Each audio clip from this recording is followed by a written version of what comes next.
Harvey, I'm back. I'm Marion Euro.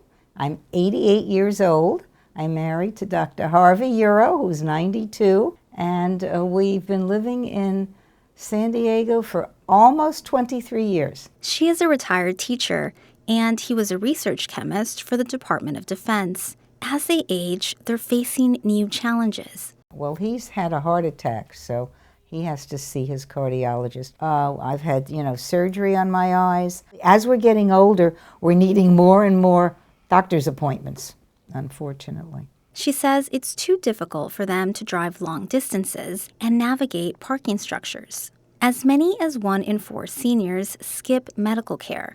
That's according to a 2024 survey by Alignment Health. The reason most people gave is transportation access.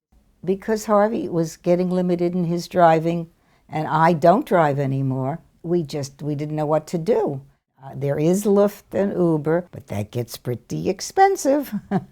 I happened to find out about On the Go. On the Go is a transportation program run by the nonprofit Jewish Family Service for adults 60 and older. They pick up riders throughout San Diego County. We have many older adults who are wanting to stay living independently in their homes, but because they can no longer drive to their medical appointments or maybe to the grocery store, they're having a harder time maintaining that independence. A UC Davis health study suggests health providers ask patients about transportation insecurity. Robertson says seniors hesitate asking for help from family and friends to avoid feeling like a burden. And so they would hold off on asking for that assistance, but then their own health would be failing because maybe they weren't getting to the store as often or getting to the doctor when they needed to.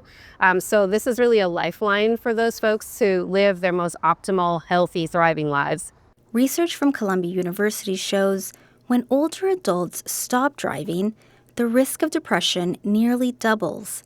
Robertson explains these rides help combat that issue. They really are that warmth and that connection to someone else that day as well. So we do worry that sometimes older adults become isolated as well. The program is free and enrollment is old school. Ride requests are processed over the phone, not online.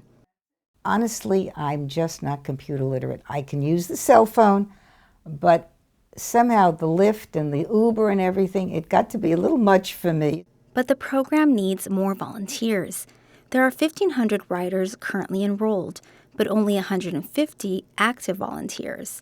Robertson says they've had to prioritize medical rides, which make up 75% of all trips. So we're definitely seeing the need for this service outpacing available volunteers. One of the reasons we think is that we know folks' lives are busy and they think, I can't fit this into my schedule. But really, all that we're asking for is that volunteers give 1 to 2 rides per month.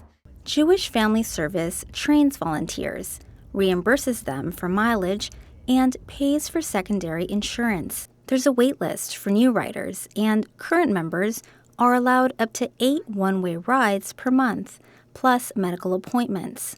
What I kind of get the feeling from people is they're afraid to have strangers in their car. Marcia Fernando has been volunteering for 12 years. But they're beautiful people. And if you sit back for a moment and think, what if I couldn't drive anymore? What if I couldn't drive? You'd be devastated. And so here you are giving somebody a gift that's priceless. Today, Marcia is driving the Euros to the eye doctor. Sure. Good morning. How are you? That is so humbling to me that they trust me, and maybe they don't have a choice, but I want to take extra good care of them and make them super comfortable because they're getting in a car of a person they don't even know. And you moved here from New York? No, we actually moved here from Maryland. But over the years, we've met some wonderful people. And as I say, I don't know what we would do.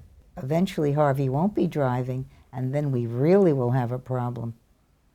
Thanks, Marcia. Okay, take care. Have a wonderful holiday season. Okay. Marion says that these rides aren't just about getting from one place to another. They're a chance to remain connected to the community, maintain independence, and avoid isolation. Heidi DeMarco, KPBS News.